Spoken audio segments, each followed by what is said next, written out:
History is not only a record of facts, it is also a tapestry woven with myths, legends, and half-truths. Some of these tales were born from propaganda, others from misunderstanding, and many simply from the human desire to simplify a complex past. Over the centuries, countless myths have shaped the way we imagine history, colorful, fascinating, but often misleading.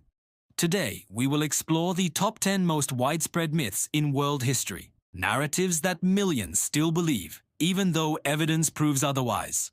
Get ready to challenge what you thought you knew. One of the most persistent myths is the idea that people in the Middle Ages believed the Earth was flat. In truth, educated Europeans had known since antiquity that the Earth was spherical, thanks to Greek philosophers like Pythagoras and Eratosthenes. Medieval scholars discussed the Earth's curvature in universities, and maps reflected this understanding.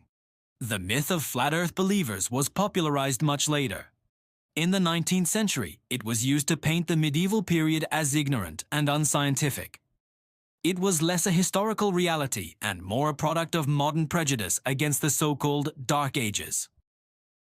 When you picture a Viking warrior, you likely imagine a fierce man with a horned helmet, yet no archaeological evidence supports this.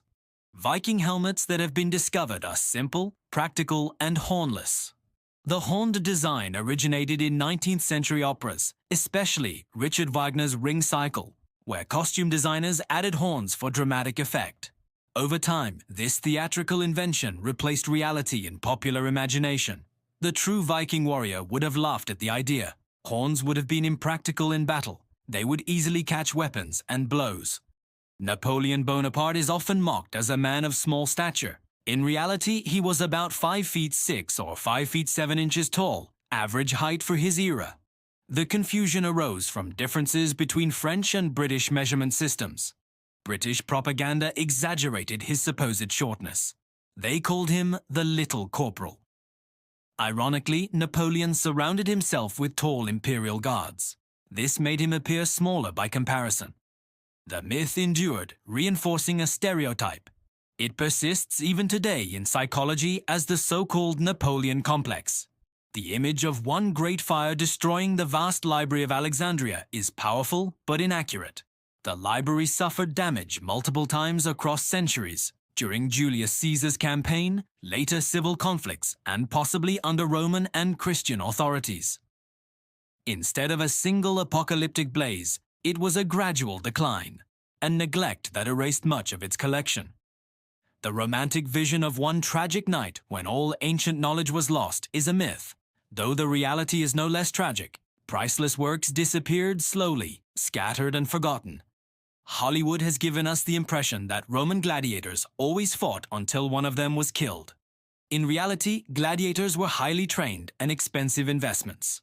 Owners rarely wanted to see them die in the arena. Most matches ended when one fighter was clearly defeated, with combatants often spared.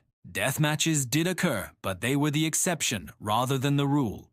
The myth persists because it fits modern notions of Roman cruelty, but the reality was far more pragmatic. Gladiators were entertainers, not disposable soldiers. It is often said that medieval Europeans lived in filth and never washed. This stereotype ignores the widespread presence of public bathhouses in many medieval towns. While bathing habits varied by region and period, medieval people valued cleanliness more than we assume. Many households washed with basins. Church writings frequently encouraged bodily hygiene as part of spiritual purity.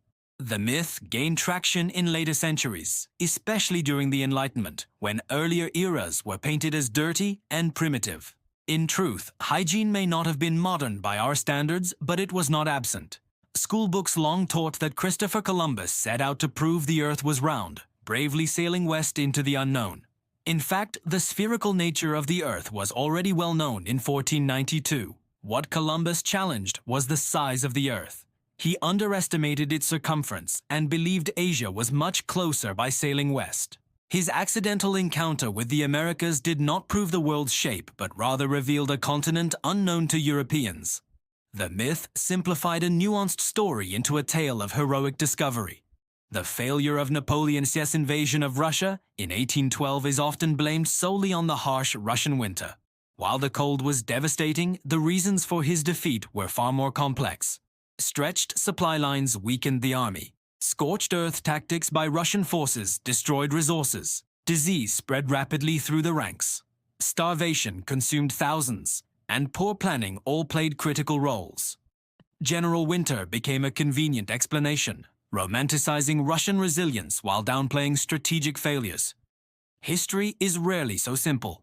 The collapse of the Grande Armée was not the work of weather alone.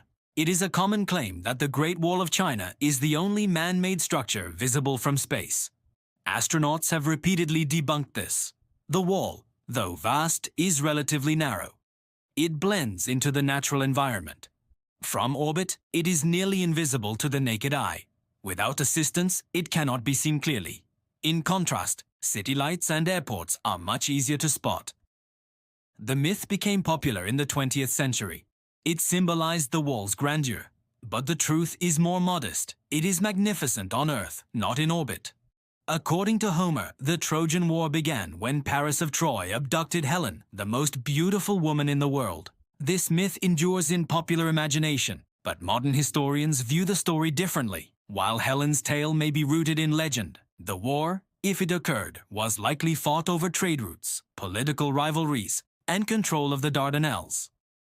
The idea of 1,000 ships launched for one woman's beauty makes for poetic drama, but the reality was almost certainly more geopolitical than romantic.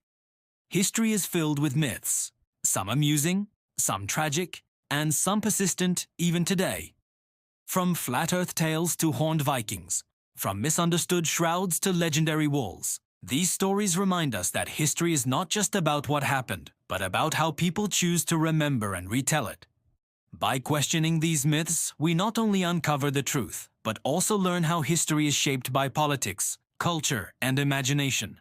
And perhaps that is the greatest lesson. History is not static. It is alive, contested, and constantly rewritten. So the next time you hear a story that sounds too simple or too dramatic, remember, it might just be another myth waiting to be debunked.